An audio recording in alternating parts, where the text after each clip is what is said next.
pasando a los temas anteriores, la reseña de Apocalipsis 12, porque ya dijimos que lo que significa la mujer, lo que significa que estaba encinta, lo que significa que el dragón, Miguel luchando, bueno, también lo que significa el sol y la luna, todos estos elementos ya los pusimos en orden, ya dijimos que la razón por la cual se tiene que tomar el punto del arrebatamiento antes de la segunda venida es porque en el versículo 11 también ya habla de que hay personas que ya vencieron por medio de la sangre del cordero y de la palabra de testimonio de ellos, que menospreciaron sus vidas hasta la muerte y que por lo tanto están habitando en el cielo, ¿ok? O morando en el cielo. Eso es algo muy importante porque después de que ellos ya están habitando y morando en el cielo, entonces ahora sí viene Satán y desciende con gran ira por ese resultado, por esa situación. Entonces hasta ahí no habíamos puesto algún versículo que respaldara con más elementos esta perspectiva. Pero ahorita lo que vamos a hacer es precisamente ir viendo esa perspectiva. Una de las, eh, de los factores que me gustaría que comentáramos se encuentra en 1 de Tesalonicenses 4, 15 y 18, en 1 de Corintios 15, 20 al 28, por consecuencia tenemos que comentar también 15 del 51 al 53, Apocalipsis 10, 5 al 7, Apocalipsis 11, 15 al 19, y obviamente pues vamos a volver al contexto de Apocalipsis para poder ponerlo en contexto o poner esos versículos en contexto. Entonces, aquí tenemos varios versículos y justamente el aporte que estaba haciendo Javi de la parábola de alguien que estaba buscando trabajadores para que trabajaran en su viña y que le pagó lo mismo a los que empezaron al inicio del día temprano y a los que empezaron casi al final del día. Entonces, les paga lo mismo a los dos y llegan unos como que celosos de decir, como, a ver, ¿cómo les pagaste igual que a nosotros si nosotros empezamos todo el día? Pero él dice, ¿qué mal te estoy haciendo? Si es mi dinero, es mi campo, te estoy pagando lo que acordé contigo y si quiero pagarles eso a ellos, ¿cuál es el problema? Eso es básicamente lo que les dice. Y existe la explicación de parte de Jesús diciendo, los primeros serán postreros y los postreros eh, serán primeros. Entonces, ¿cómo ponemos en contexto a esos jornaleros en el tema del arrebatamiento y en el tema de la segunda venida? Y no nada más en la segunda venida, porque también podrían entrar en el gran juicio del trono blanco, sabiendo que los últimos más perezosos, porque no menciona nada más a unos, bueno, no lo dice perezosos, sino los que estaban sin hacer nada, eh, menciona más de uno, no menciona dos tipos nada más, menciona hasta tres tipos. Entonces, por lo tanto, tenemos básicamente tres: arrebatamiento, segunda venida y juicio de trono blanco. Sin contar, obviamente, las primicias, que ese es otro tema que vamos a tener que clarificar o comentar como parte del estudio, porque las primicias son muy importantes establecerlas en su contexto correcto, porque si no las ponemos en el contexto correcto, vamos a desencajar todo el contexto que hemos venido aplicando. Entonces, en orden de las cosas, que también lo vamos a leer aquí en estos versículos que les di, en ese orden, primero son las primicias. Y esas primicias representan las puertas, pero los cimientos son los apóstoles. ¿Ok? ¿Ya leímos eso la semana pasada?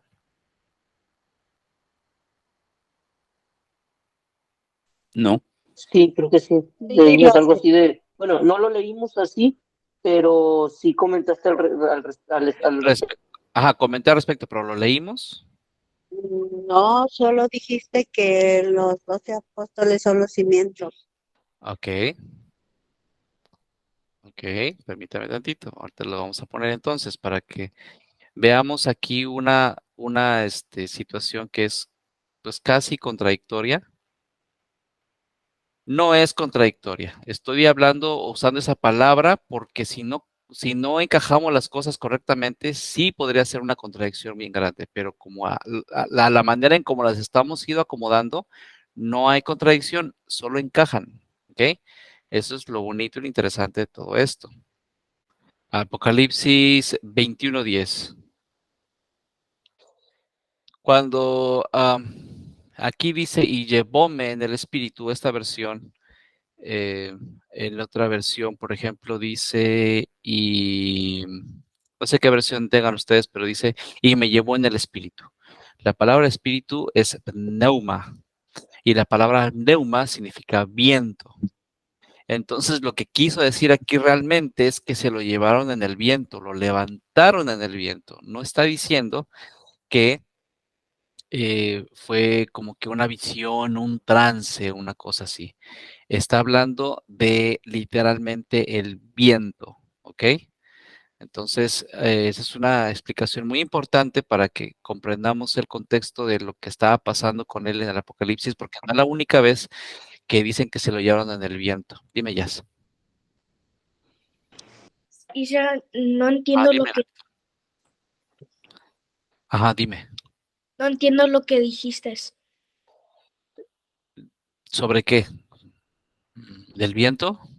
Sí, Lo que pasa es que la palabra espíritu, en inglés es spirit, esa palabra es una palabra que viene con un significado de otro idioma que no es el idioma que está puesto originalmente en este escrito. El escrito fue hecho en idioma griego y luego se hizo una traducción al idioma latín. Y de la traducción en latín se llevó a los idiomas romance, que entre ellos está el español. Y el inglés también toma esa raíz del latín. Entonces, en latín es espíritu, en español es espíritu y en inglés es spirit. Pero en griego, que es la versión original de este escrito, es en griego koiné. Así se llama, griego koiné. Y en griego koiné la palabra es pneuma. Pneuma es esta. Pneuma significa viento. ¿Ok?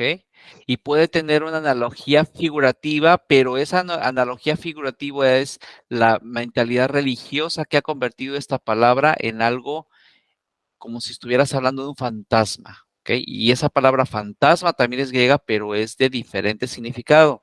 No necesariamente un alma es igual que un espíritu y es igual que un fantasma. Son cosas diferentes, pero la persona siempre que dices ángel o demonio, se imagina un alma, un fantasma, un espíritu. Y todas son cosas diferentes. Entonces aquí usa la palabra pneuma y la palabra pneuma tiene que ver con con el viento, con el aire, como un viento fuerte, ¿ok? Y aquí lo está diciendo que literalmente lo levantaron en el aire. Entonces, levantarlo en el aire es lo que actualmente, tú ya lo has escuchado, lo que actualmente la gente comenta o interpreta como una abducción. No sé como, si, ¿mande? como una tormenta. Más o menos, pero si has escuchado Claro. cómo se dice eso, Jazz? Abduction es la palabra. The abduction. Abduction. Ujú. Esa es la palabra real, pero él cuando dice me llevaron en el viento, él no usa la palabra abduction porque pasó hace, no sé, 2000 años y esas palabras no existían, pero él dice me llevaron en el viento. O sea, quiere decir que literalmente lo levantaron. De donde él estaba, lo levantaron en el aire y se lo llevaron como una abduction para mostrarle todas estas visiones. Entonces, todas esas sensaciones, él las plasmó aquí y me llevaron en el viento. Y no es la única vez que utiliza esa expresión, porque hay otras veces en donde, por ejemplo, Pedro utiliza otra palabra que es de éxtasis. Y el éxtasis es diferente al que ser llevado en el viento. El éxtasis sí es una visión. Y de hecho, el éxtasis es como un trance. A lo mejor no comprendías esa palabra de trance. No sé cómo se diría en inglés esa palabra de trance, pero en español sería trance para entrar como en un estado mental muy complejo. Y luego el tener una visión es literalmente estar sentado normal, sin estar en éxtasis, en trance, y ver literalmente como si fuera un proyector, como si estuvieras viendo un proyector, una pantalla, ver una visión. Eso es diferente. Dime, Javi. No, Ah, nada más. significado etimológico de la palabra espíritu, se los leo. El espíritu es definido como el alma racional donde reside el pensamiento, la espiritualidad y la comunión. Ok. Espíritu proviene del latín spiritus, Ujú. que significa respiro, y todo lo relacionado con el elemento aire. Se traduce al griego como neuma, que se relaciona con aliento, respiración y espíritu. Eso es todo lo que quería comentar. Ok, lamentablemente, ese aporte que estás dando, no sé dónde lo estás tomando exactamente, pero tiene muchas cosas debatibles, porque la palabra espíritu en latín no significa ni tiene relación con el viento. La palabra espíritu en latín tiene que ver con algo excelso que no es humano.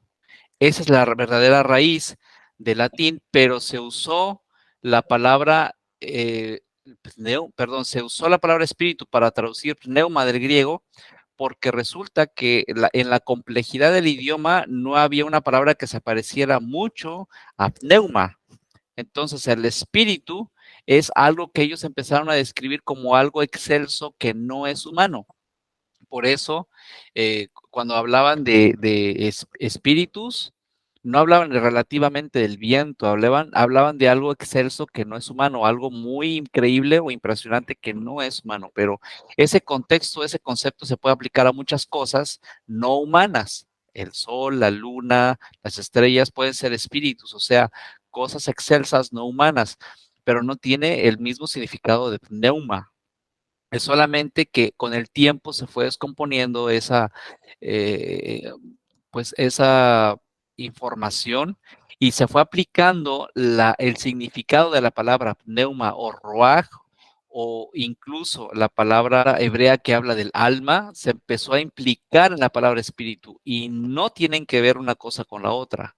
Entonces, por eso es bien importante que cuando entendamos la palabra Espíritu Santo, sepamos de qué estamos hablando, porque el Espíritu Santo, desde la perspectiva latina, desde el latín, está hablando de un ser o una persona, pero la escritura los describe como muchos.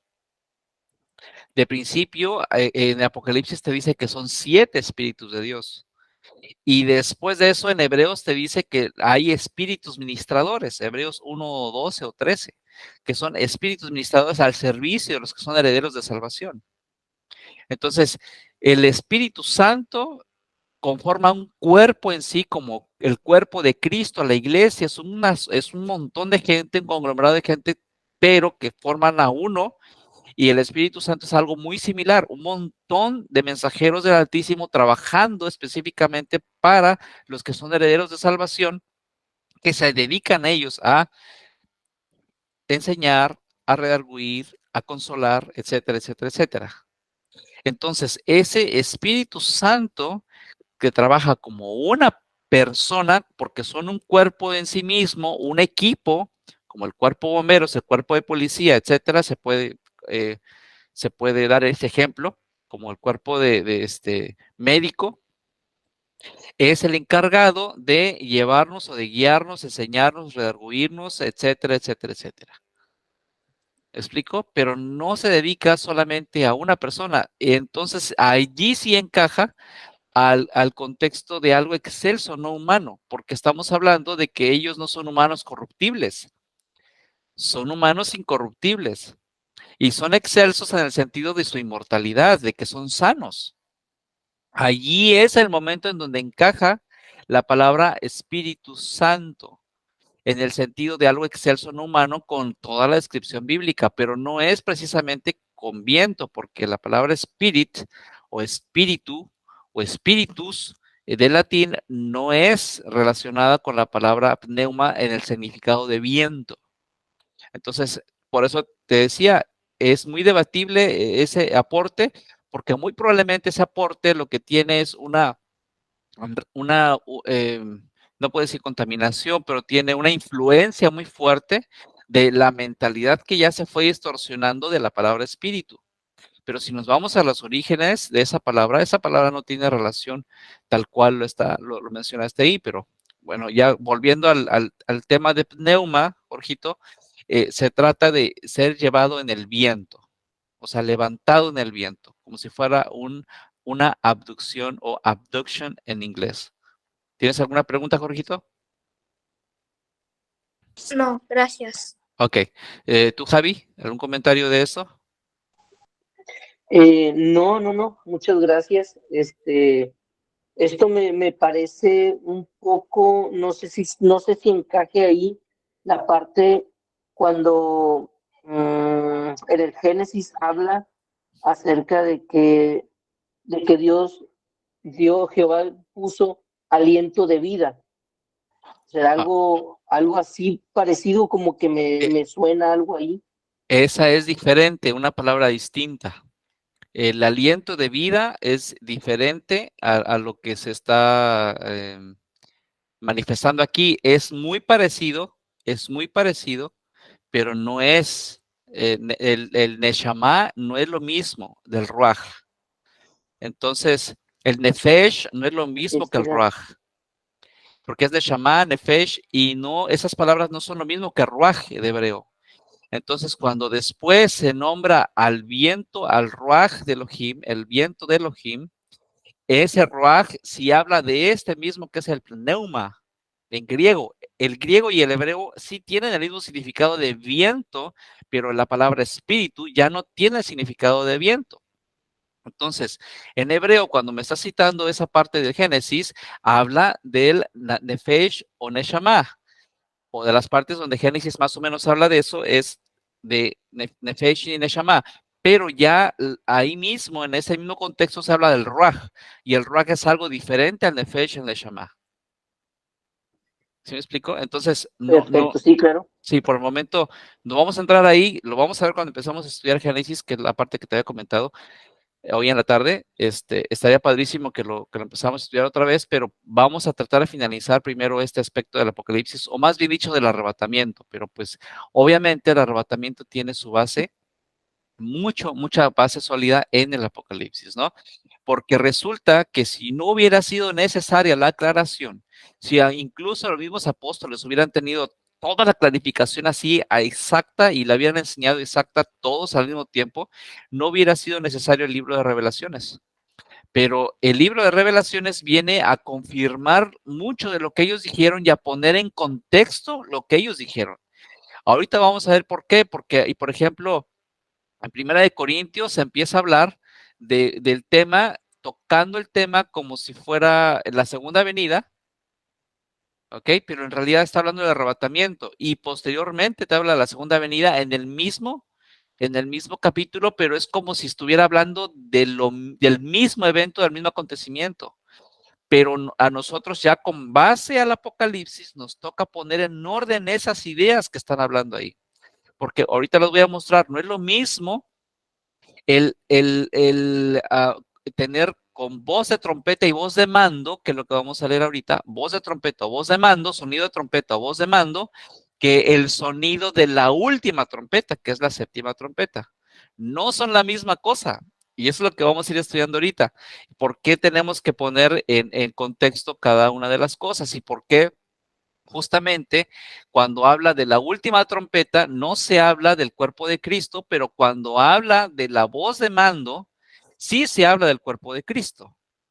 Y cuando se toca el tema del cuerpo de Cristo, se está hablando al mismo tiempo de la iglesia lavada en el lavacro, que dejó su simiente. Y para que eso sea tomado en cuenta como iglesia o esposa ataviada, se tiene que tomar en cuenta antes de la segunda venida, no durante la segunda venida ni después de la segunda venida. Es antes, y exactamente son 1340 días antes de la segunda venida. Entonces, ¿hasta ahí vamos bien? Sí. Sí, Ok, vamos a entrar entonces en forma. La primera parte que quiero que leamos es esto: y me llevó en el viento a un grande y alto monte. ¿Se dan cuenta? No es en el espíritu que se llevó mi alma, así se desprendió de mi cuerpo y mi cuerpo se fue al alto del monte. No, te está hablando de que literalmente lo llevaron y lo levantaron a lo alto de un monte. Y se le mostró la grande ciudad, la santa de Jerusalén, que descendía del cielo de Dios, teniendo la claridad de Dios, y su luz era semejante a una piedra preciosísima, como piedra de jaspe, resplandeciente como el cristal. Y tenía un muro grande y alto, y con 12 puertas, y en las 12 puertas 12 mensajeros o angelos, que son ángeles, ¿ok? Y nombres escritos que son los de las 12 tribus de los hijos de Israel. Al oriente 3 puertas, al norte 3 puertas, al mediodía 3 puertas y al poniente 3 puertas. Es norte, norte, sur, este y oeste. Es lo que está hablando básicamente aquí. En el muro de la ciudad tenía 12 fundamentos o 12 pilares o 12 cimientos. ¿Ok? Y en ellos las 12 nombres de quiénes? De los apóstoles. De los 12 apóstoles del Cordero. Entonces aquí es súper importante hacer la distinción entre las puertas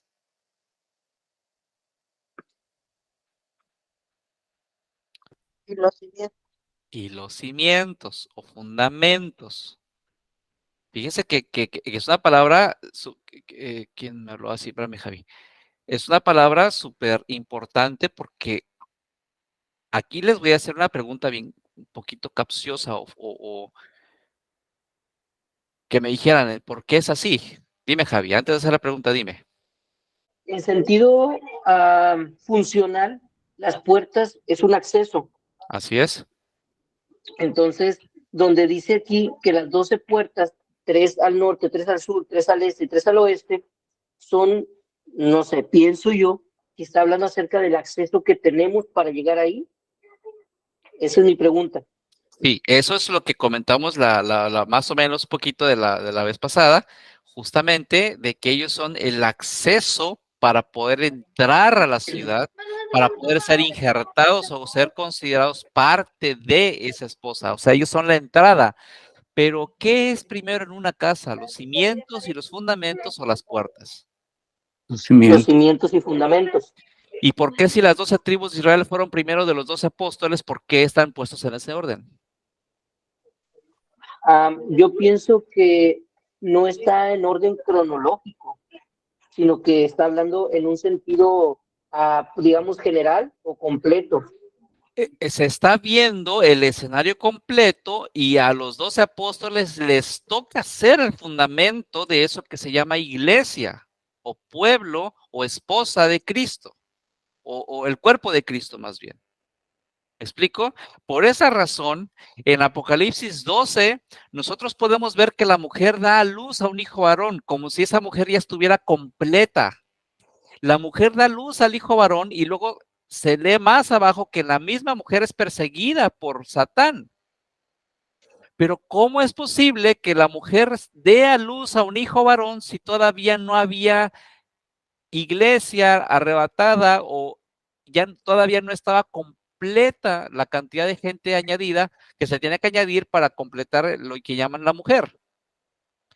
¿Cómo es posible que si todavía nada más estamos hablando de las primicias, que son los 144,000, o sea, las puertas, si nada más están las primicias, cómo es posible que esa mujer ya había dado a luz a ese hijo varón y que posteriormente Satán persiguiera a la iglesia, como si esa mujer ya estuviera completa. En realidad no lo estaba.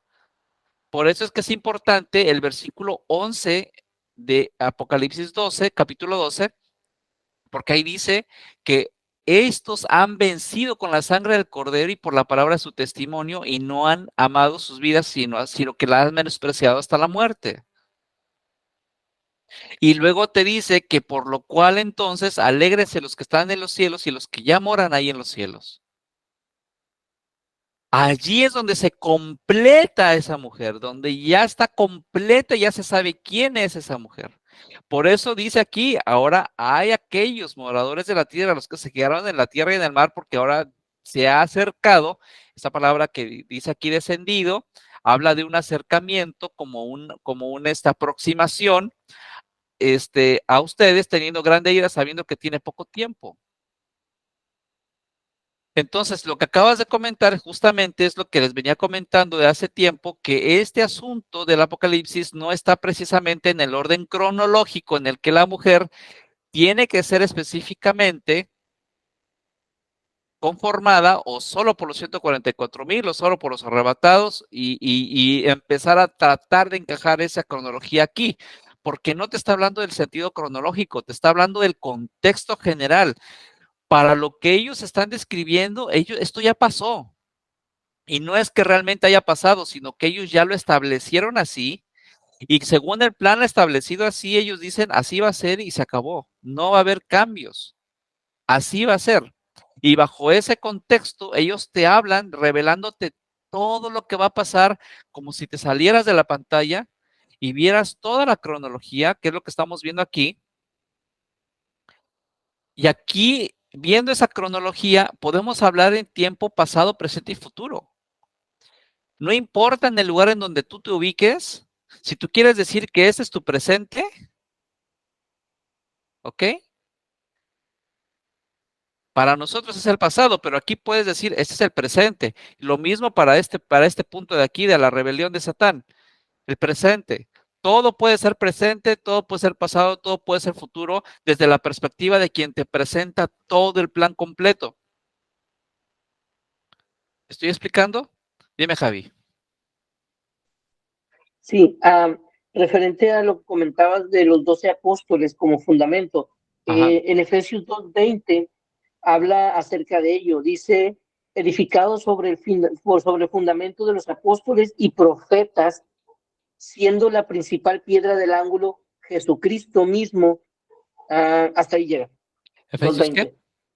Efesios 2:20. 2:20, sí. Ok, perfecto. Lo podemos agregar para complementarlo. Vamos a poner aquí en este color.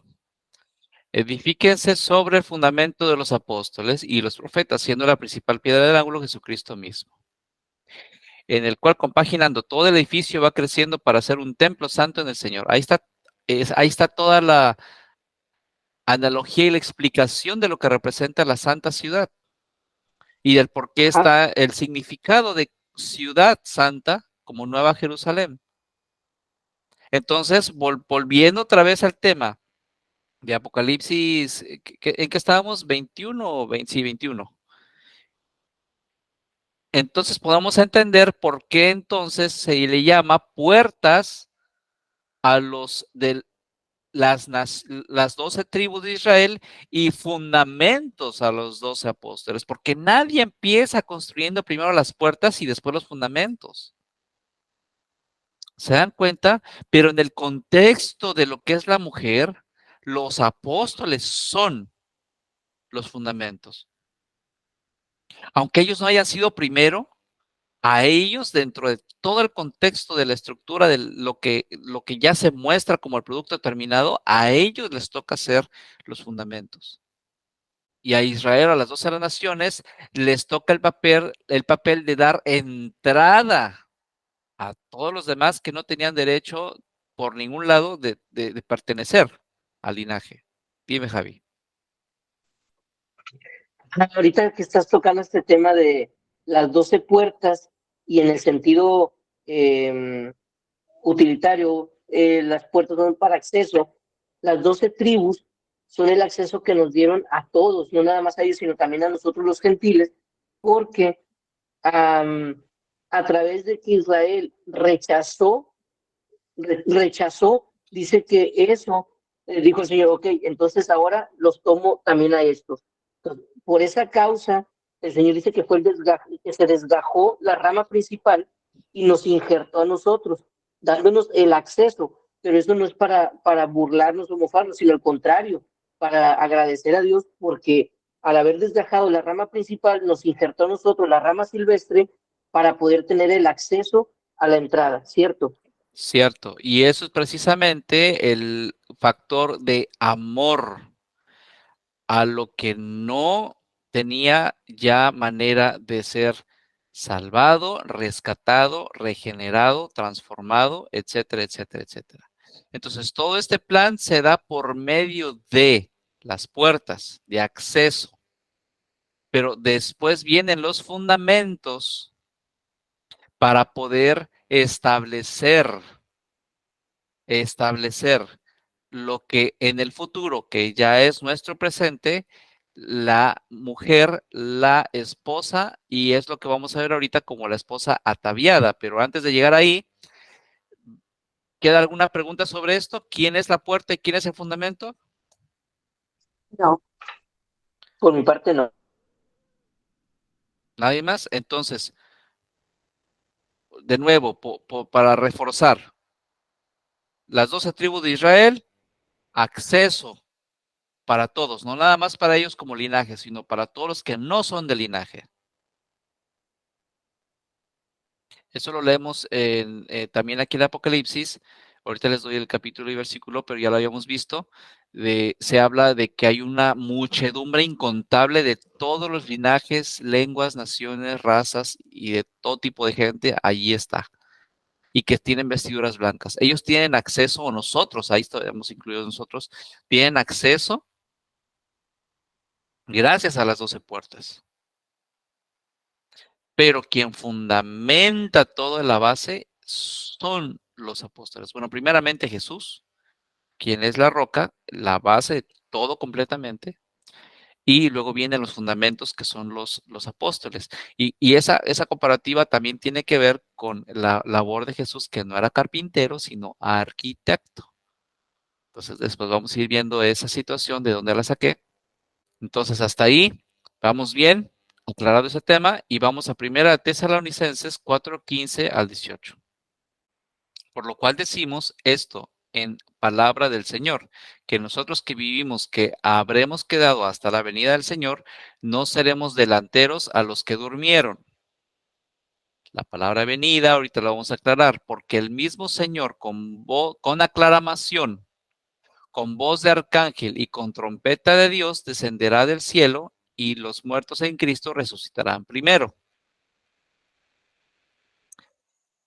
Luego nosotros los que vivimos, los que quedamos juntamente con ellos, seremos arrebatados en las nubes a recibir al Señor en el aire y con Él estaremos siempre, y así estaremos siempre con el Señor. Por tanto, consuélense los unos a los otros en estas palabras. Ahora, aquí hay dos puntos de vista que pueden encajar, que está hablando de la segunda venida porque aquí se utiliza la palabra venida, ¿ok? Que es esta. Pero esta palabra venida tiene que ver con una aproximación de presentarse a recoger, o sea, venir y recoger. Pero aquí dice algo muy importante, porque el mismo Señor con aclamación, con voz de arcángel y con trompeta de Dios descenderá, se aproximará del cielo y los muertos en Cristo resucitarán primero. Esto que estamos, de la palabra venida, está hablando del contexto de venir a recoger a los suyos bajo el término de los muertos en Cristo. No está hablando de que todos van a morir en Cristo. Y la segunda venida sí habla o incluye a los que no son muertos en Cristo. Es cuando es vaciado el seno de Abraham. Y muchos de los que están en el seno de Abraham no son muertos en Cristo, sino que los muertos en Cristo sí son los que fueron dedicados literalmente, incluso hasta martirizados. Y oí otra voz del cielo que decía: salid de ella, pueblo mío, porque no seas partícipe de sus pecados y que no recibas de sus plagas. Ahora, ya estamos en el Apocalipsis 18, estábamos estudiando Apocalipsis 12. ¿Cómo es que en Apocalipsis 12 ya se había revelado que esa mujer había sido arrebatada y se le habían dado las dos alas de la gran águila y se había sustentado esa mujer por 1260 días? Y ahora resulta que aquí en Apocalipsis 18:4 otra vez se vuelve a mencionar como si hubiera otro arrebatamiento. ¿Se dan cuenta? Específicamente esta cita habla de el arrebatamiento. Salgan de ella, pueblo mío. No se está refiriendo a otra cosa más que salgan de ahí, porque van a recibir las plagas. Esos que se quedan van a recibir las plagas, pero ustedes no. Y hay muchos que dicen, no, es que la iglesia se va a quedar y va a recibir las plagas. Porque no han podido distinguir entre los que son la iglesia y los que son la semilla de la iglesia. La semilla de la iglesia sí va a recibir todas estas plagas juntamente con los que no, con los que son de Satán. Pero la iglesia no va a recibir esas plagas. Y aquí lo dice.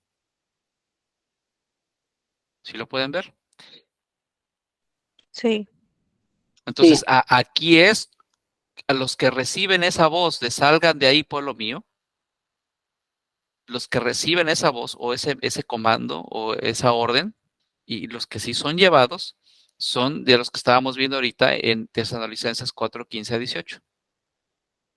Los muertos en Cristo. Van a recoger a los muertos en Cristo. Ahora, esos muertos en Cristo del arrebatamiento no son las primicias, porque muchos también creen que esos del arrebatamiento son las primicias y después los que están vivos son transformados.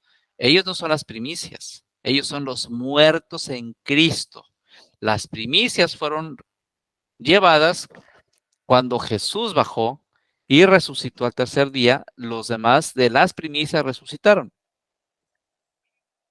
Primera de Corintios 15, 20 al 28. ¿Alguna pregunta de esto? No, por mi parte. Primera Tesalonicenses 4, 15, 18.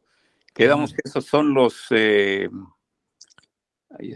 arrebatamientos. Son del arrebatamiento. Los muertos en Cristo van a ser arrebatados.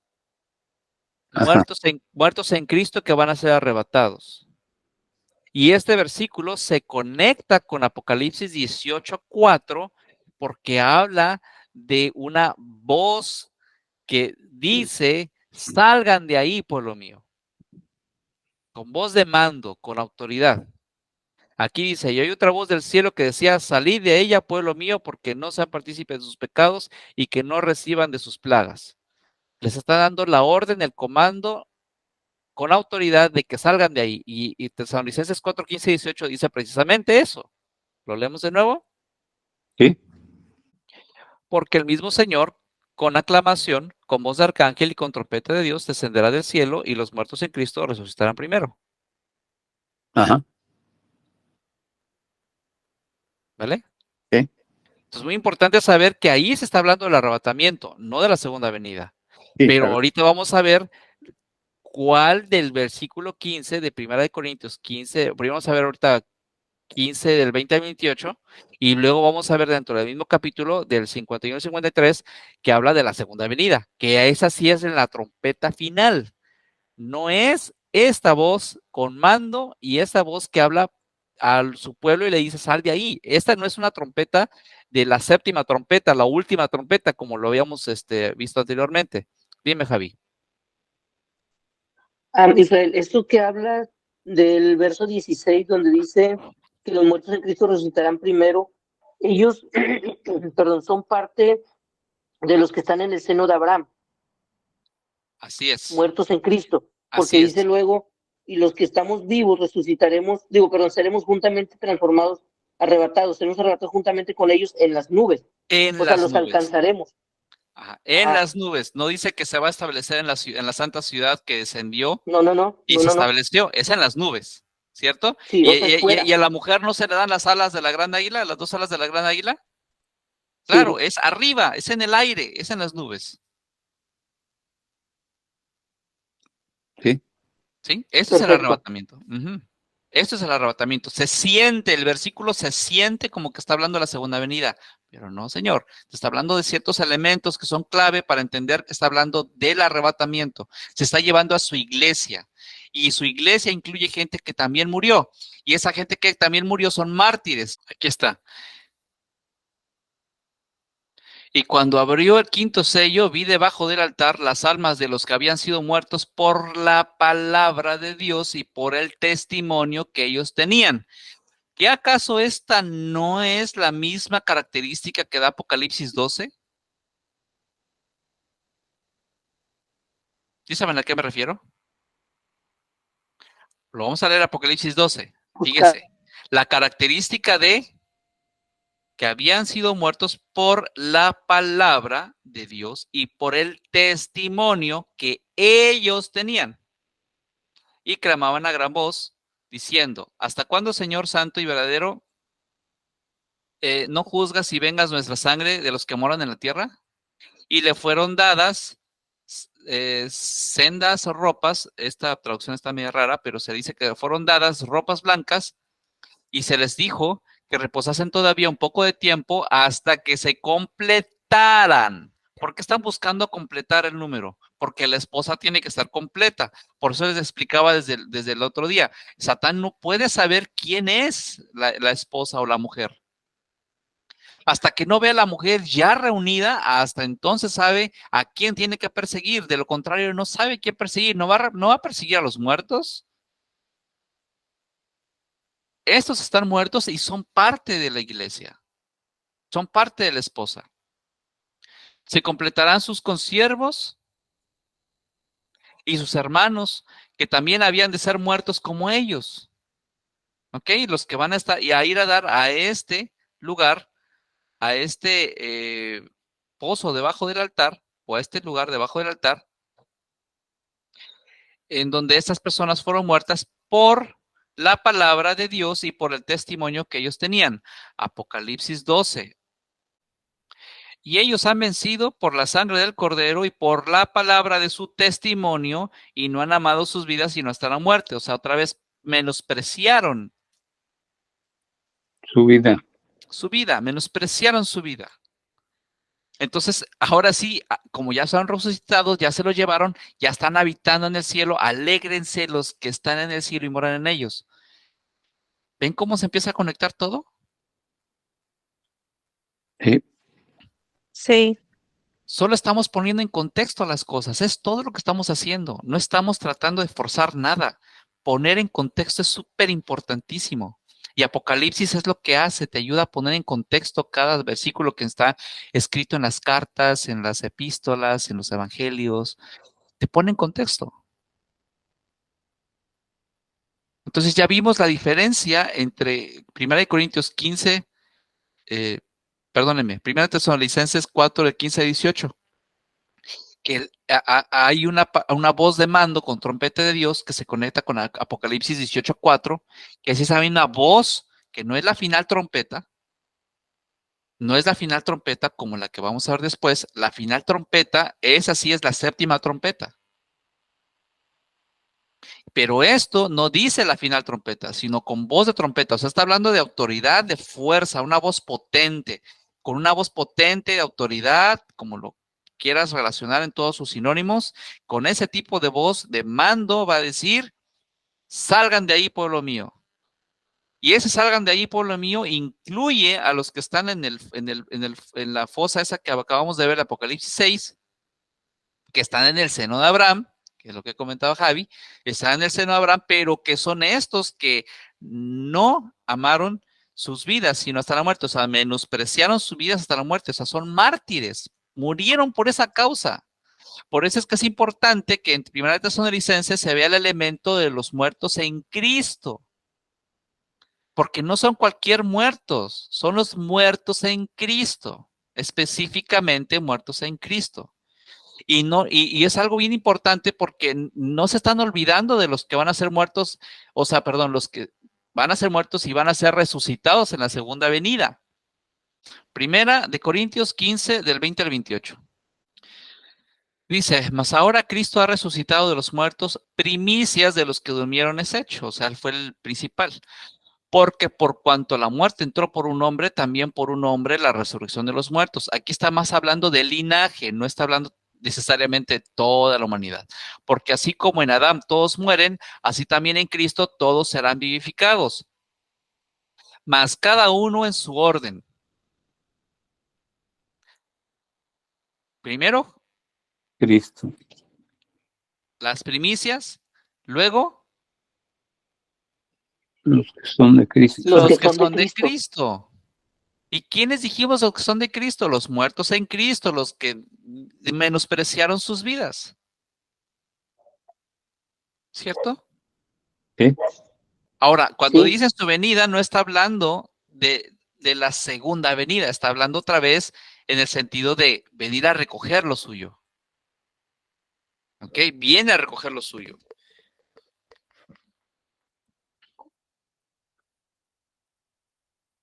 Y luego dice, luego, el fin. O sea que ese acontecimiento de ser el arrebatamiento no es el fin. Después de eso viene el fin. Déjeme ver qué está pasando aquí. Después de eso viene el fin. Pero, ¿qué parte es el fin? Cuando entregará el reino a Dios y al Padre, cuando habrá quitado todo imperio y toda potencia y potestad. ¿Cuándo va a suceder eso? Pregunta de examen. ¿Cuándo va a suceder lo que acabo de leer en ese versículo? ¿Eso no será ¿En la después del segunda juicio del venida? gran trono blanco? Exactamente. No es en la segunda venida, porque después de la segunda venida todavía viene la guerra de Armagedón contra Gog y Magog y Satán suelto y todo esto. Ya después de eso, entonces sí, en el gran juicio del trono blanco, en el parte de la eternidad, en este factor de aquí, ya se entrega todo limpio, purificado, bien hecho, limpiecita la casa, barrida, trapeada, aromatizada, y entonces allí es donde se entrega ese reino. Restaurado. Es restaurado, se entrega el reino. Se habrá quitado todo imperio y toda potencia y potestad, porque es menester que él reine hasta poner a todos sus enemigos debajo de sus pies. Aquí habla de reino de 1000 años, clarísimo. Es necesario, menester es necesario, una necesidad, porque es necesario que él reine hasta poner a sus enemigos por debajo de sus pies. O sea, va a reinar durante 1000 años hasta que esos también queden sujetados. Y el postrer enemigo, ¿quién es el postrer enemigo? La muerte. El postrer enemigo que será deshecho será la muerte, porque todas las cosas las sujetó debajo de sus pies. Y cuando dice todas las cosas son sujetadas a él, claro, está exceptuando a aquel que sujetó a él todas las cosas. O sea, está excluyendo al Padre, está excluyendo al veterano de los días. Mas luego que todas las cosas le fueron sujetas, entonces también el mismo Hijo se sujetará al que le sujetó a él todas las cosas, para que Dios sea todas las cosas en todos. Ahí está hasta el versículo 28. Te da los motivos, las razones y todo, pero eso está hablando ya del final. O sea, después del reino de 1000 años, como lo acabamos de ver en el diagrama. No se estaba refiriendo a esta parte de la segunda venida, donde va a ser la destrucción repentina, porque muchos creen también que esa parte de la destrucción repentina es la guerra del Armagedón. Y el Armagedón ahí no encaja, porque todavía queda. El Armagedón viene por consecuencia de que Satán es suelto al final de 1000 años. Entonces, no confundamos la destrucción repentina con el Armagedón. La destrucción repentina es otro acontecimiento previo a la venida de Jesús, para que Jesús se pueda venir a establecer aquí y pueda trabajar en el doblegamiento de sus enemigos por debajo de sus pies durante 1000 años, tiene que suceder la destrucción repentina. Dime, Javi. A la destrucción repentina creo que por ahí dice, es cuando digan paz y seguridad, ¿cierto? Algo así. Exacto. La parte de destrucción repentina es cuando se declare paz y seguridad. Después de ser predicado el evangelio en todo el planeta por medio de los 2 olivos durante 1260 días, los 2 olivos serán muertos y exhibidos públicamente durante 3 días. Después de esto resucitarán y al mismo tiempo los gobiernos del mundo durante 30 días celebrarán este acontecimiento y declararán paz y seguridad.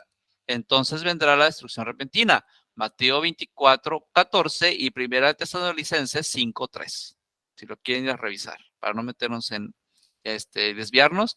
Lo voy a dejar ahí para que lo revisen en casa y lo verifiquen. ¿Alguna pregunta de eso? No. ¿No? Bueno. Bueno, sí. Referente Dime. a lo que tocaste ahí, sí tengo una pregunta que aún no me queda muy clara referente a los 2 olivos. Ajá. Dime. Sí, ¿quiénes figuran los 2 olivos? ¿Quiénes son? ¿A eso te refieres? Sí. Bueno, el primero es Enoc y el segundo es Elías. Hay una situación sobre Elías, porque en uno de los evangelios se lee como si Elías ya hubiera venido en la forma de Juan el Bautista, pero se está refiriendo a su motivación o la manera en la que él tenía esa misión. Y el aspecto que estoy comentando de Enoc y Elías es fundamentado en que nadie puede morir 2 veces. Solamente es una sola vez y posterior a esa muerte, la redención. No puedes venir, morir y luego redimirte. Es venir, morir y redimirte. Entonces no hay manera de hacer que Moisés está ahí porque Moisés murió. Y muchos también afirman de que Moisés no está muerto, que el cuerpo lo quería recuperar Satán y que muchas cosas ahí que se quieren afirmar que tampoco tienen fundamento. Moisés sí está muerto y su cadáver, su cuerpo fue escondido de Satán. No se le permitió a Satán que lo poseyera o lo tuviera o que tuviera acceso a él. Sobre todo por un aspecto, creo yo, más político, militar que por un aspecto genético o algo así. Dime, Javi. Sí, referente a eso que estás tocando, que estás aclarando ahorita el tema, sí se habla en la Biblia, hay un pasaje donde habla acerca de que Moisés murió, el Señor afirma la muerte de Moisés. No encontrar el cuerpo es cierto también, pero sí el Señor afirma que Moisés murió. Así Y es. si no mal recuerdo, Enoc dice que fue traspuesto y Elías fue arrebatado en un torbellino por un carro de fuego, si no me recuerdo, dice la palabra. Así es. Entonces, el arrebatado que fue, la parte que dice que fue arrebatado Elías, es una forma también de ser traspuesto, o sea, colocado en otro lugar. ¿Dónde? No lo sé, no lo habla, no lo especifica, pero sí fueron traspuestos, fueron quitados de aquí y llevados a otro lugar. Y tienen que Efectivamente. regresar para poder morir, como tú decías hace un momento. Es necesario que el hombre muera una sola vez y después de esto el juicio. El juicio. Entonces, ese es el orden. ajuste. Sí, tienes razón. El ajuste, exactamente. Así. Entonces, con base a eso no podemos decir de ninguna manera que Moisés es el otro de este olivo. Tiene que ser los dos, los únicos 2 de los que se tiene registro que no probaron muerte. Y esos 2 que no probaron muerte es Enoc y es Elías. Entonces estos 2 vienen, prueban muerte, sus cuerpos son exhibidos durante 3 días y se putrefactos literalmente, van a estar celebrándose, mandándose regalos entre naciones, ¿ok? Y ellos van a ser resucitados literalmente en esa plaza pública. Todo mundo se va a dar cuenta que van a ser resucitados. Ahorita con redes sociales, todo mundo se va a enterar de eso. Y van a ser levantados y van a ser llevados. Pero durante 30 días estos van a decir, bueno, pues ya se fueron, pues ya que, ¿verdad? Paz y seguridad. declarar paz y seguridad. ¿Qué están haciendo todos en el parlamento de las religiones más grandes del mundo? Paz y seguridad, paz y seguridad. Todo están bajo Así el es. mismo tema de paz y seguridad. Y eso es punto clave porque eso nos dice con más latencia, con más inquietud de que estamos en la parte final, en la recta final, en cualquier momento del arrebatamiento, viene de una, en cualquier instante. Entonces es importante ponerle premura a nosotros a compartir la información para dejar esa semilla, para que nos consideren parte de la iglesia. Acuérdense, para poder ser considerados parte de la iglesia, que tenemos que ser menospreciar nuestra vida hasta la muerte, no importar lo que venga. La segunda es ser bautizado, lavado en el lavacro. La tercera es dejar esa semilla, dejar esa evidencia de que nosotros somos eso, esa iglesia que deja su semilla o su simiente en otros, que ya lo hablamos la clase pasada, que lamentablemente no se grabó, pero estábamos clarificando o abundando más en el tema respecto a lo que la diferencia que es ser entre la iglesia y los que son la semilla de la iglesia. Entonces, la iglesia es arrebatada y la semilla de la iglesia se queda a vivir la última etapa de la gran tribulación. Hasta ahí vamos bien. Entonces, vámonos a Primera de Corintios 15, del 51 y 53. El mismo capítulo en el que dijimos que del 15 a 28 habla de las primicias del arrebatamiento y de la entrega de Jesús en el final del milenio, la entrega del reino, la entrega de todo ya lo reformado, lo restablecido, lo restaurado, se entrega y entonces aquí sigue explicando en la escritura, se sigue explicando en la escritura todos los términos y se toca el tema de la segunda venida. Aquí sí habla de la segunda venida. Dice, aquí les digo un misterio, todos ciertamente no dormiremos, mas todos seremos transformados. En un momento, en un abrir y cerrar de ojos, a la trompeta final, o final trompeta, porque será tocada la trompeta y los muertos serán levantados sin corrupción y nosotros seremos transformados. ¿Ok? Y aquí habla de, y los muertos serán levantados. No dice los muertos en Cristo serán levantados. Dice los muertos serán levantados.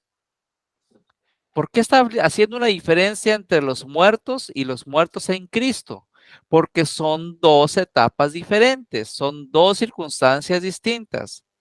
En la primera etapa está hablando del arrebatamiento, donde son levantados los muertos en Cristo, los que son de Cristo, y en la segunda etapa, que es la segunda venida, son levantados los muertos, que moralmente estuvieron correctos, los que no se pusieron la marca de la bestia, pero murieron en ese proceso, en esos 3 años y medio, ¿ok?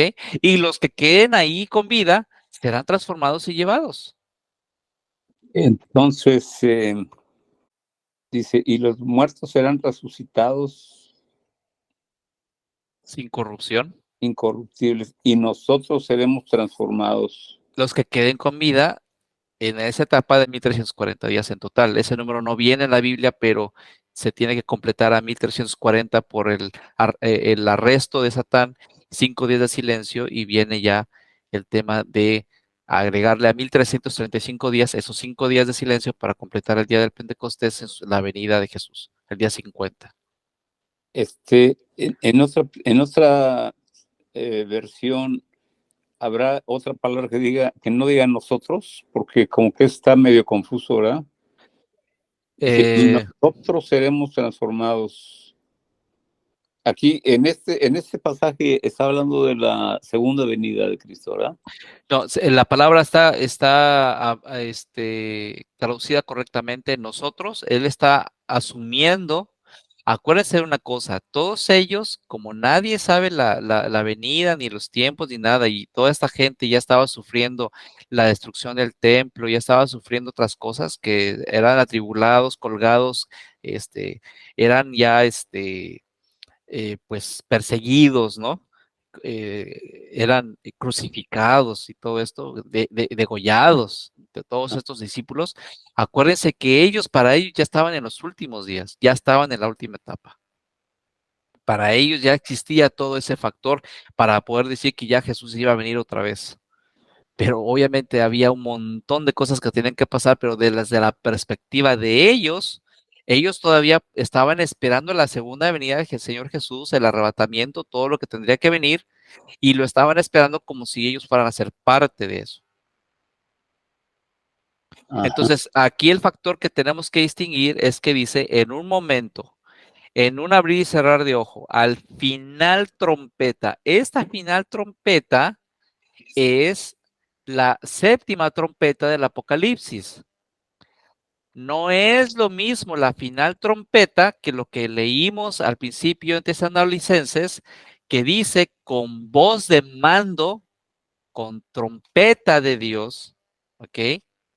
No es lo mismo porque el Tesalonicenses te está refiriendo de que con una voz de mando se va a decir, sal de ahí, pueblo mío. Está hablando del arrebatamiento.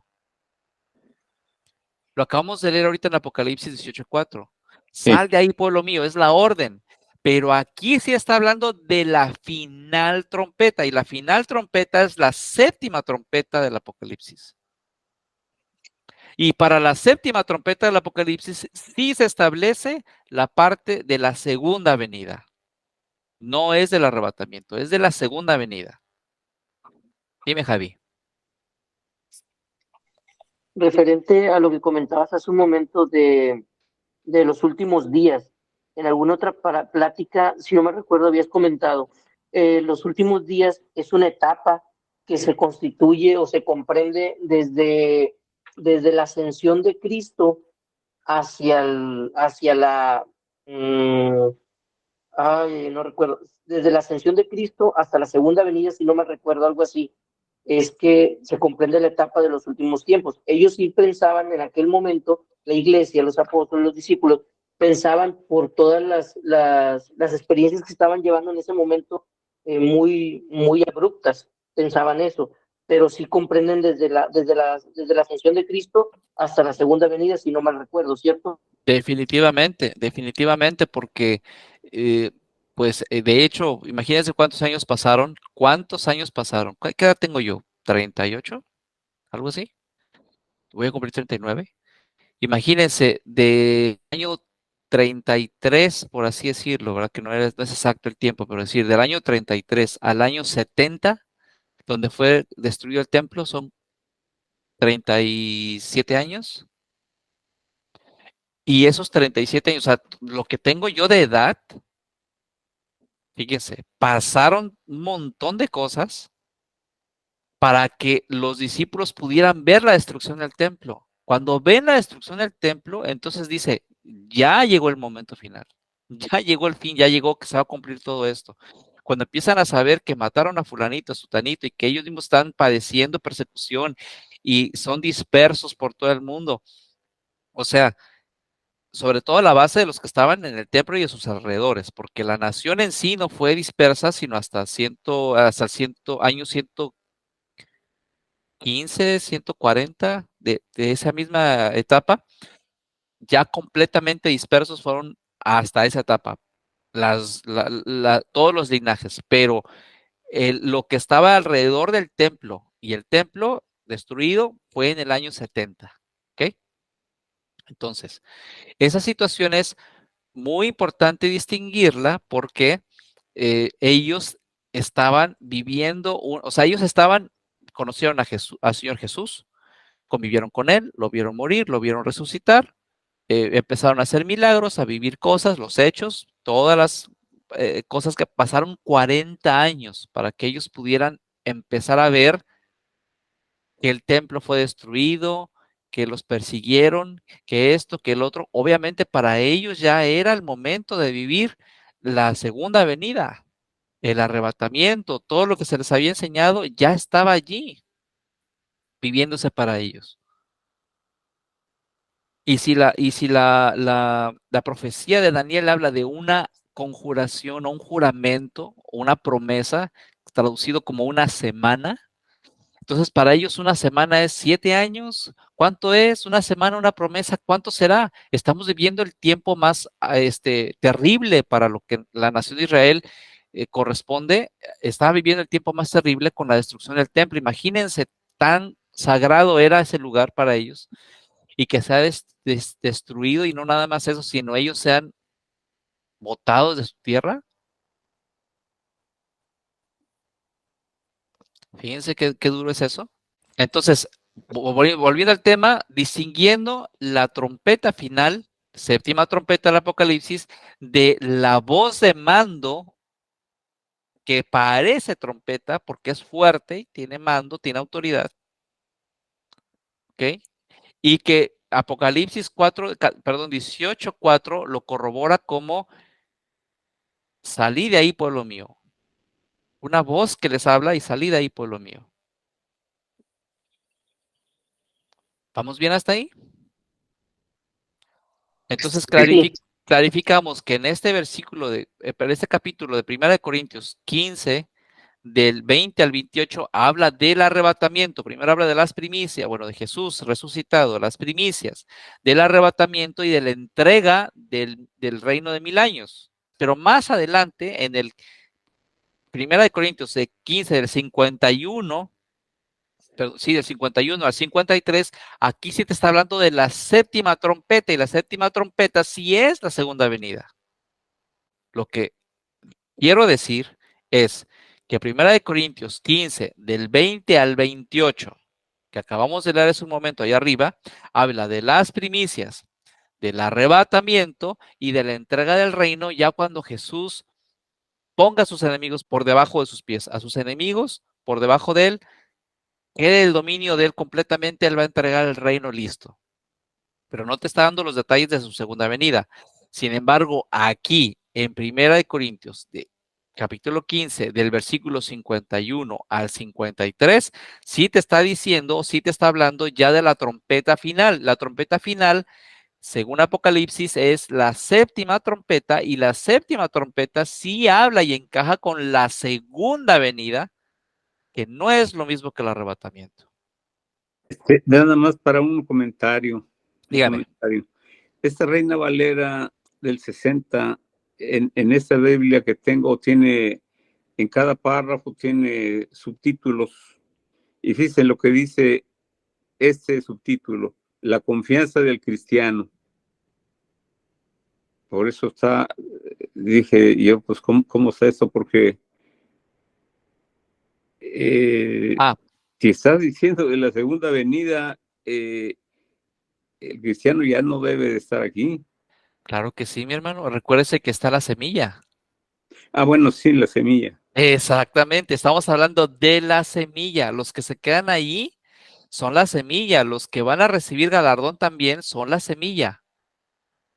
Y eso encaja ya después con el ejemplo que dio Javi de la parábola del dueño del campo que está contratando jornaleros, y que a todos les da su denario, y que los que empezaron el día temprano se quedan así como que, ¿cómo que les pagaron lo mismo cómo les pagaron lo mismo a ellos que a mí? O sea, si ellos entraron al último. ¿Sí me explicó? Entonces aquí en el versículo 52, el punto es: los muertos eran resucitados. Exacto. No dice los muertos en Cristo, sino Exactamente. Ese es el punto. Por eso está subrayado ahí. Y los muertos serán levantados sin corrupción. Los muertos, pero no son los muertos en Cristo, como dice Primera de Tesalonicenses, o no son los de Cristo, como dice entre el 20 y el 28 del capítulo 15. No es lo mismo. Los muertos en Cristo, o los muertos, aquí, lo vamos a poner aquí otra vez. Los que son de Cristo. Luego, los que son de Cristo. No son lo mismo los que son de Cristo a los muertos que van a ser resucitados. Esos no son de Cristo, pero son resucitados sin corrupción. ¿Por qué? Porque durante 1000 años van a ser reformados de aquí. La Escritura dice que no se hace remiendo, sino se hace todo nuevo. Tanto el odre como el vino. Entonces, lo primero que van a hacer es resucitar el odre. O hacer el odre nuevo. Esa es la resurrección sin corrupción, que es la que acabamos de ver aquí. Ajá. Esta. Los muertos van a ser levantados sin corrupción. Van a ser odre nuevo. Y durante 1000 años van a recibir el vino nuevo. Porque aquí también te aclara que es necesario que lo corruptible sea vestido de incorrupción y que lo mortal sea vestido de inmortalidad. Entonces ya no hay muerte. Ya no hay muerte. Porque aquí dice, ¿dónde está? Sorbida es la muerte con victoria. ¿Dónde está, oh muerte, tu aguijón? ¿Dónde está tu sepulcro, victoria? Ajá. Terminaste. ¿Explico? Entonces, este contexto es para los muertos, generalmente, los muertos en general. Por eso aquí en el diagrama se explica en color amarillo. Aquí dijimos seno de Abraham, que es este color como mostaza, ¿verdad? Todo este gente del seno de Abraham resucita aquí, por eso lo pusimos en color amarillo, para relacionarlo con el color mostaza. Y aquí dice, personas de todos los credos y culturas de todo el mundo, a partir del primer periodo de Bereshit, provenientes del seno de Abraham, muertos en la destrucción repentina de los últimos 45 días, que no se doblegaron a la imagen de la bestia ni se pusieron la marca, pero continuaron bajo sus creencias o religiones diferentes al Evangelio de Jesús. Eso lo confirmamos en Apocalipsis 24, Zacarías 14, 16. Muertos sin ley y moralmente correctos en su conciencia, Romanos 4:15, Romanos 5:13. Muertos en el conocimiento de Jesús, pero no por su nombre o por su causa, que es el cristiano promedio sin obras. Ahí es donde entra lo que usted decía, bueno, ¿cómo es que el cristiano va a estar ahí? O sea, esa es la confianza en la fe del cristiano. Pues ahí va a estar, ¿por qué? Porque ese es el cristiano promedio, ¿verdad? Que no tuvo las obras que debió haber tenido para que haya sido arrebatado. Y estoy hablando de los de antes del arrebatamiento, porque ya los que estaban aquí en la gran tribulación, que sí fueron limpiados y purificados y comprendieron, esos sí van a tener el fruto, esa semilla va a florecer, pero esos van a llevar galardón. No es lo mismo esos que van a llevar galardón y van a ser reyes y sacerdotes, a estos que sí conocían de Jesús, pero eran gente sin obras, sin interés, no le metían interés a nada, no querían involucrarse en esto. Entonces ellos van a ser parte de la gente que va a ser regida con vara de hierro durante 1000 años.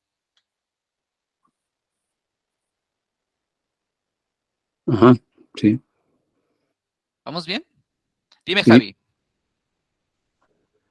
Referente a lo que comentabas ahorita, la diferencia entre los muertos y los arrebatados. Los muertos, hay una palabra donde nos enseña que de los arrebatados que forman parte de la iglesia, vamos a entrar al tribunal de Cristo, donde serán repartidos los galardones. Ajá. Y estos muertos que mencionas acá no entran en esa etapa. No, para nada. Exactamente, por eso es de que dices que sin obras. Son los que no llevan tampoco, no, es sin obras, no llevan galardón. Exactamente. Y estos muertos que comentas acá son los que van a estar en la etapa de 1000 años. Estos muertos que comento, ¿dónde? Perdón. Los muertos sin obras. Esos muertos sin obras, sí, van a ser estar regidos. Van a ser regidos con vara de hierro durante 1000 años. Exactamente. Okay, entonces, en este regimiento, en este régimen de 1000 años, es donde se le va a colocar vino nuevo. Exactamente. Porque dicen los muertos. Exactamente. Y si los muertos, hace rato comentaste que hay una palabra donde dice, si no me recuerdo, o corríjanme si me equivoco, dice, ¿quién pone vino nuevo en odre viejo? En odre viejo. Entonces, vino nuevo, odre nuevo, vino nuevo, exactamente. Ajá. Y aquí dice esto, mira, sin corrupción. ¿Ves? Exactamente, es lo que iba a enlazar ahí, donde dice esto, que los muertos serán levantados o serán resucitados sin corrupción. Sin corrupción. Ahí se hace el odre. Corrompidos. Exacto. Ya no va a haber muerte dañados. Ya no van a morir. ¿Ok?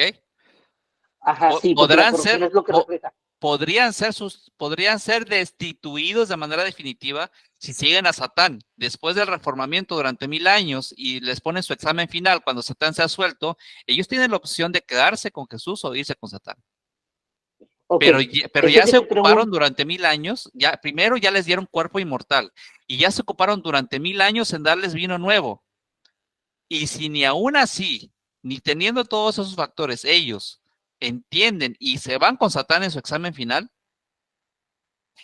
o, digamos su gran tribulación, esa sería la gran tribulación para ellos, para estos que no tuvieron esta etapa de que murieron y no pasaron ninguna adversidad ni nada, y cómo vas a probar si realmente están con Jesús o no. Para eso se guarda Satán al final de 1000 años, para probarlos a todos, para hacer ese último filtro, ver a quién sí, quién no, porque a nadie se le obliga a nada. Se les pone a prueba para ver cuál es la reacción de cada quien, lo que cada quien decida hacer. Entonces, sí, estos van a decidir, pueden llegar a decidir, pueden llegar en su decisión a seguir a Satán. Y si son hechos seguidores de Satán, entonces van a ser tomados y puestos en el lago de fuego, o sea, una destitución definitiva, que le llaman la segunda muerte. Pero van a ser en vida, en persona, en vida, en cuerpo inmortal. Van a ser llevados hacia el lago de fuego. ajá. Sí te preguntaba esto porque este es un asunto extremadamente confuso para todo creyente, para todo cristiano, en todas las iglesias. Bueno, en la experiencia de personas que conozco de diferentes iglesias, am, esto es un tema que prefieren incluso no tocarlo porque están tan confundidos que no pueden, no sé cómo decirlo. Mm, Si no lo quieren ni tocar ajá, porque se van a enredar más y van a sí, caer en contradicciones y van a resultar en que no van a poder acomodarlo exactamente, y van a preferir no tocarlo a quedar en un punto en donde que no se puede explicar y la Biblia sea una gran contradicción. No quieren exacto. saber también. Y referente, perdón, No quieren saber también. Algunos no quieren saber, eh, no les probablemente interesa. algunos sí, pues no podemos generalizar, sí. Sí. Por eso es menester, es necesario en este tiempo que tenemos la oportunidad seguir al Señor, seguir a Cristo, por no esperarnos hasta esa etapa, porque si en esta etapa que tenemos no nos aseguramos, no le servimos, no le seguimos, ¿quién nos va a asegurar que en aquella etapa lo vamos a hacer? O sea, estamos hablando estamos hablando de un parteaguas, de un filamento, de un hilo, donde hay o es sí o es no, o sea, no hay medias. Por eso también está escrito, bienaventurado el que no vio, pero creyó. Exactamente. Y ellos que van a ver, vamos a ver si es cierto que van a seguir a Jesús o no. Dígame, mi hermano Ben. Sí, pues yo he tratado con varias personas, incluso con algunos que son líderes, y no. Por eso digo que no quieren saber. Así es, mi hermano. Yo Eso digo es, categóricamente que no quieren saber. así es. De manera general, la gente no quiere saber. Esa es la verdad, porque están ensimismados, pero si les llegas a confrontar con esto, pues obviamente la mayoría, como dice Javi, no te van a saber responder, no van a querer tocar el tema, van a decir, sí, después lo vemos, o qué bueno que comentas eso, pero no se van a pegar a cambiar su mentalidad porque están más casados con su playera de futbolistas, hablando en el sentido figurado, de que no importa qué jugador sea, con que tenga la playera del el equipo que le voy, yo le sigo yendo al equipo. O sea, no me interesa quién sea el jugador, qué elemento sea, cómo juegue, si es exitoso o no. A mí me interesa tener los colores de la playera porque yo le voy al equipo de fútbol, y no precisamente a sus resultados o a sus jugadores o a su éxito o a su efectividad. Lo mismo pasa con este asunto de las denominaciones. Yo soy bautista, yo soy católico, yo soy pentecostés, yo soy adventista, yo soy testigo de Jehová, yo soy de la luz del mundo. O sea, nada más dices eso porque esa es tu camiseta, pero en realidad los elementos de tu camiseta que promueves son funcionales en la escritura, son funcionales en la realidad, son funcionales a la manera en que puedas explicar sin, sin tratar de forzar las cosas como los que dicen que la segunda venida y el arrebatamiento son lo mismo, porque hay versículos que aparentemente dicen eso, pero lo ponen forzado e ignoran un montón de otras cosas con tal de sacar adelante su playera, su camiseta, decir, es lo que la iglesia tal predica. Fíjense lo que hasta la escritura misma habla de un carpintero. Y Jesús no era carpintero. Yo me tragué el cuento de carpintero. Hasta hace poquito me enteré de que no, que esa palabra no tiene nada que ver con carpintero. ¡Wow! ¡Qué impresionante! ¿Cómo es que nos han influenciado por tantísimas cosas y cómo es que tenemos que transformar nuestra mente para ponerlo en contexto? Oye, ¿y cómo está eso de que no era carpintero? Porque digo, eso es lo que obviamente aprendemos. Sí, Jesús era constructor. Y para ser constructor tenías que saber de muchas ciencias, no nada más por ejemplo, ahorita lo que conocemos como un maestro albañil, nada más sabe de poner bloques, de poner cimientos, de ver el terreno y todo. Pero una cosa es ser maestro albañil y otra cosa es ser arquitecto. El arquitecto ya te hace estudios de suelo, te sabe pues cuántos baños tiene que tener un lugar después de saber cuántas personas van a vivir en el lugar, cuántos metros cuadrados de material, cuánto se van a poner, cuánto material se va a comprar, en dónde se va a comprar, todo ese presupuesto, toda la planeación desde cero hasta la última piedra, tenía un margen de 25%. Un margen de 25%, que si llegaba a un 25% más, al arquitecto se le sancionaba en ese tiempo.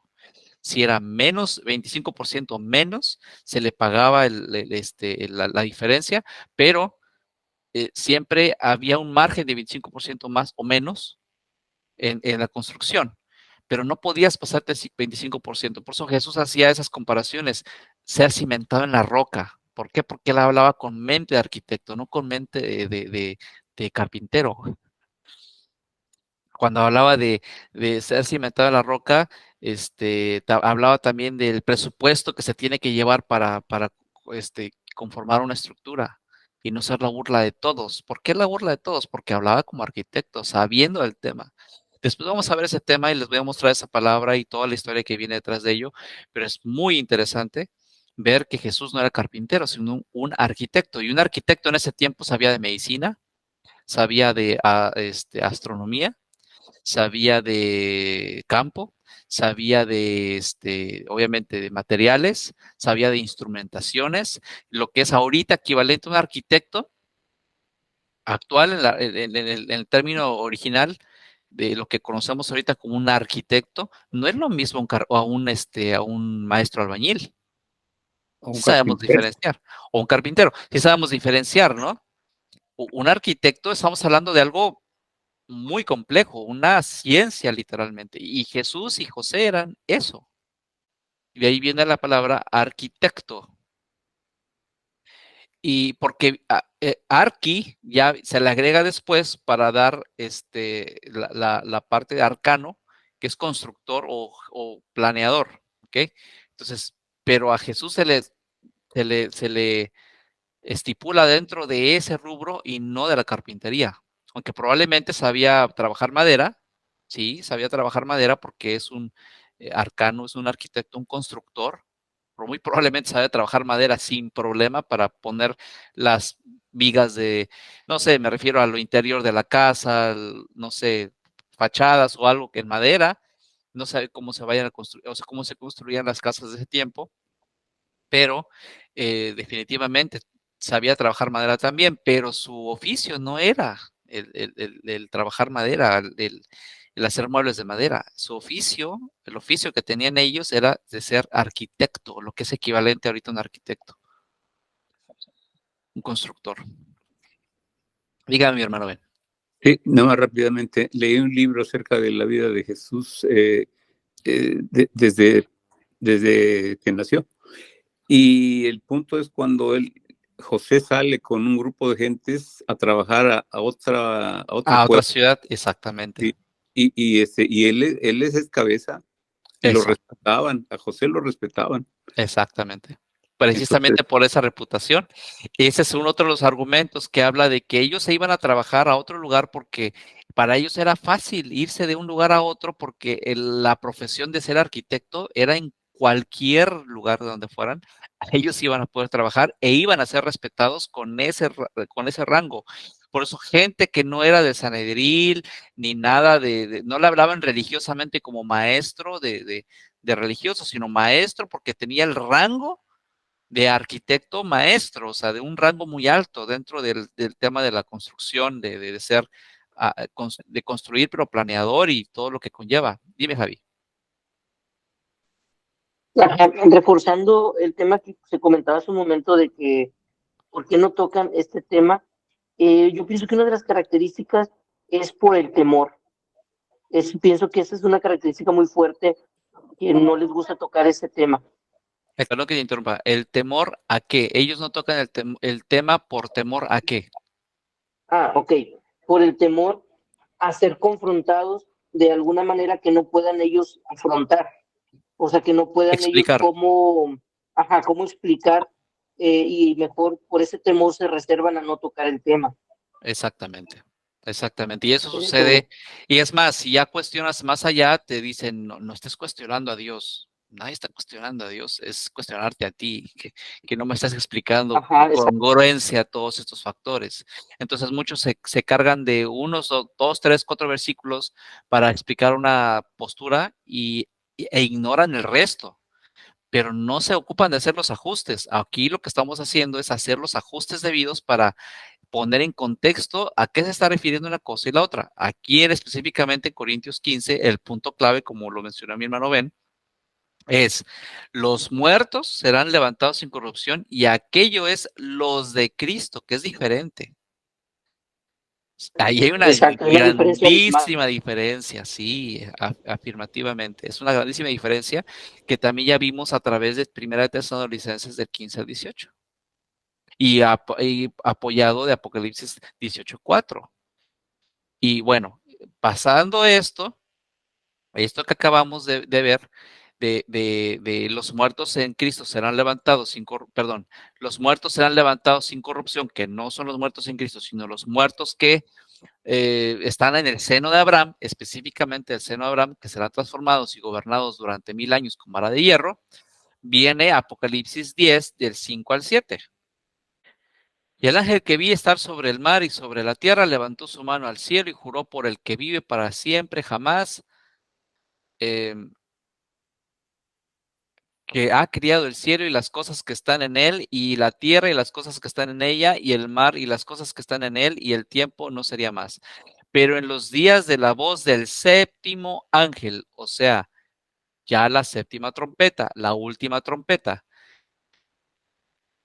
cuando él comenzare a tocar la trompeta, el misterio de Dios será consumado, como él lo anunció a sus siervos los profetas.